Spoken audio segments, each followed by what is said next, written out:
Assalamualaikum warahmatullahi wabarakatuh. Demonstrasi konstekstual, praktik segitiga restitusi sebagai pemenuhan daripada tugas modul 1.4 tentang budaya positif yang dilaksanakan di SMPN 2 Batu Jajar oleh Muhammad Husni Mubarok sebagai calon guru penggerak dari Kabupaten Bandung Barat. Pengertian restitusi. Menurut Gosen, bahwa restitusi adalah proses menciptakan kondisi bagi murid untuk memperbaiki kesalahan mereka, sehingga mereka bisa kembali pada kelompok mereka dengan karakter yang lebih kuat. Restitusi merupakan proses kolaboratif yang mengajarkan murid untuk mencari solusi untuk masalah mereka dan membantu murid berpikir tentang orang seperti apa yang mereka inginkan dan bagaimana mereka harus memperlakukan orang lain. Langkah-langkah restitusi. Yang pertama, menstabilkan identitas atau stabilis the identity, yaitu kita semua akan melakukan hal terbaik yang bisa kita lakukan, dan biasanya pada tahap ini terdapat kata kamu bukan satu-satunya yang pernah melakukan ini. Itu yang diucapkan guru kepada murid, atau setiap orang pasti pernah melakukan kesalahan. Yang kedua, validasi tindakan yang salah, yaitu semua perilaku memiliki alasan, dan biasanya guru mengatakan kepada muridnya, kamu tentu punya alasan mengapa melakukan itu, atau adakah cara yang lebih efektif untuk mendapatkan apa yang kamu butuhkan. Dan yang ketiga adalah menanyakan keyakinan, atau kita semua memiliki motivasi internal. Hal tersebut biasanya ditanyakan oleh guru kepada murid, keyakinan kelas apa yang telah kita sepakati, atau kamu ingin menjadi orang yang seperti apa nanti. Kebutuhan dasar manusia.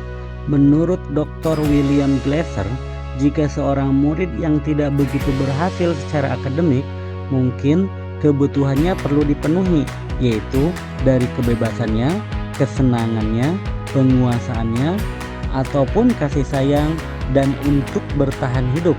Oleh karena itu, mungkin dia akan mencoba untuk memenuhi kebutuhannya tersebut. Skenario kasus 1. Galih merupakan seorang siswa yang ketika jam pelajaran dia selalu terlambat. Nah, bagaimanakah skenario kasus ini? Maka bisa disimak pada tayangan berikut. Assalamualaikum. Duduk, Lih.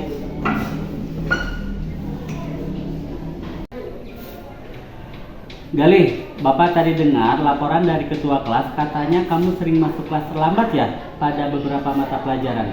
Iya, Pak. Menurut ingatanmu, sudah berapa kali kamu terlambat masuk kelas pada waktu pelajaran? Sudah 5 kali lebih, Pak. Sering terlambat pada waktu belajar itu suatu kesalahan bukan? Iya, Pak. Baik Galih, berbuat kesalahan itu manusiawi. Setiap orang pasti pernah berbuat kesalahan. Yang terpenting, kita bisa belajar dari kesalahan tersebut dan berusaha memperbaikinya. Setuju? Setuju, Pak. Galih, kita cari solusinya bersama ya. Iya, Pak. Galih, terlambat masuk pelajaran pasti ada alasannya. Kenapa sih Galih sering datang ke kelas terlambat pada jam pelajaran? Karena saya sering bermain dengan teman-teman, Pak, atau jajan di warung sehingga saya lupa waktu, jadi saya terlambat masuk kelas. Kamu tahu keyakinan kelas yang sudah disepakati? Tahu, Pak. Kalau datang ke kelas terlambat pada waktu pelajaran sesuai dengan keyakinan kelas tidak? Tidak, Pak. Menurut kamu, keyakinan kelas apa yang kamu langgar? Disiplin waktu, Pak. Menurut kamu, disiplin itu penting tidak untuk kamu? Penting, Pak, supaya saya dapat datang ke kelas tepat waktu, menghargai waktu guru dan teman-teman di kelas. Betul, saling menghargai itu penting dan sangat bermanfaat untuk kita. Seperti dapat menghargai orang-orang yang ada di sekitar, dan kita juga dapat melatih rasa kepedulian kita. Iya, Pak, saya menyesal sudah sering terlambat dan saya minta maaf. Ya Galih, sikap yang sangat baik sudah kamu lakukan dengan cara meminta maaf. Menurut kamu, apa yang harus kamu lakukan agar kamu tidak datang terlambat lagi ke kelas pada jam pelajaran? Ketika jam pelajaran di kelas, saya tidak akan keluar kelas, Pak. Dan jika saya keluar kelas karena ada keperluan, saya akan minta izin kepada guru mata pelajaran, Pak. Baik kali, kamu sudah menemukan solusinya dan Bapak akan bekerja sama dengan wali kelas agar kamu tidak terlambat lagi pada waktu jam belajar di kelas. Sekarang silakan kembali ke kelas ya. Terima kasih, Pak.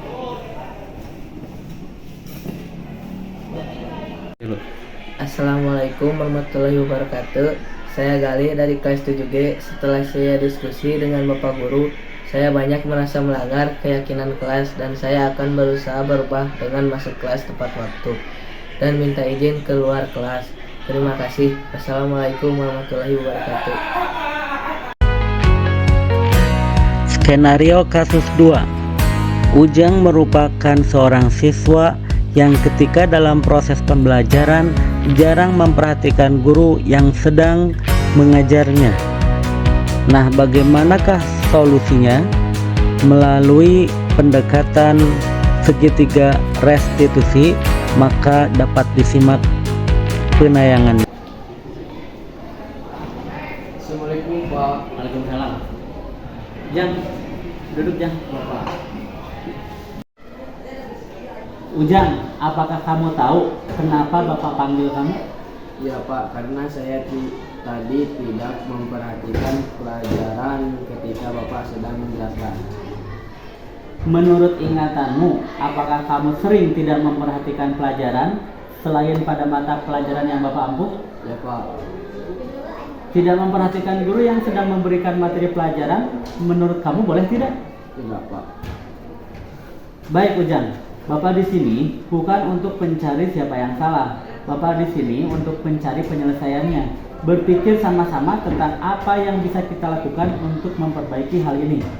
Ya, Pak. Kamu pasti punya alasan mengapa kamu tidak memperhatikan guru yang sedang menjelaskan di kelas, kan? Iya, Pak, saya masih ingin istirahat, Pak, dan saya masih ingin main bola di luar dengan teman saya. Ya, Bapak bisa lihat kamu merasa senang bermain bola di jam istirahat. Tetapi semua ada waktunya dan kamu tahu keyakinan kelas yang sudah disepakati, bukan? Menurut kamu, keyakinan kelas apa yang kamu langgar? Saling menghargai, Pak. Menurut kamu, saling menghargai itu penting tidak? Penting, Pak, supaya saya dapat menghargai guru dan teman-teman di kelas. Betul, saling menghargai itu penting dan sangat bermanfaat untuk kita, seperti menghargai guru yang sedang menjelaskan pelajaran di kelas dan juga saling menghormati sesama teman. Iya, Pak, saya menyesal sering tidak memperhatikan pelajaran.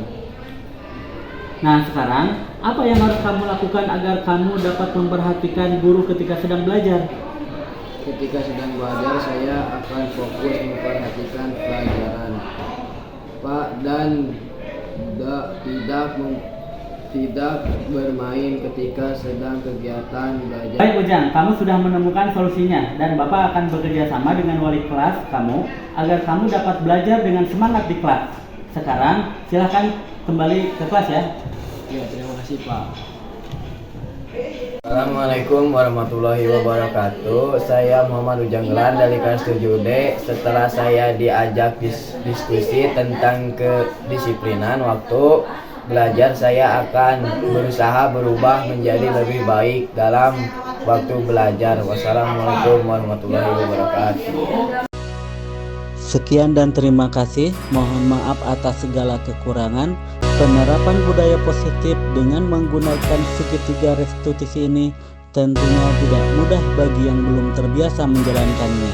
Tetapi minimal kita dapat berusaha untuk menumbuhkan budaya positif di lingkungan sekolah tanpa melalui hukuman pada murid, sehingga pembelajaran lebih disukai oleh murid dan mereka lebih semangat untuk belajar. Wassalamualaikum warahmatullahi wabarakatuh.